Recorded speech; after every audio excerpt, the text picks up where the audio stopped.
మా ఏజ్ అయిపోయింది, ఇంకా మమ్మల్ని మీరే చూసుకోవాలి అని చెప్పి పిల్లల మీద బర్డెన్ పెట్టే బదులు ఇప్పటి నుంచే ఎక్సర్సైజ్ చేసుకుంటే ఎవరు చూసుకునే అవసరం ఉండదు కదా. సో ఇప్పుడే లేచి మీరు చేయగలిగినంత స్టార్ట్ చేయండి. ఓకేనా, let's get in to the video.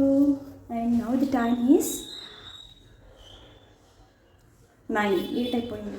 ఒక ఇంటర్వ్యూలో ఒక ఇంటర్వ్యూయర్ పేరెంట్ని అడిగారనమాట, మీరు మీ పిల్లల కోసం ఏం చేస్తారు అని. నేను నా పిల్లల కోసం నా ప్రాణాలైనా ఇస్తాను అని ఒక పేరెంట్ చెప్పారు.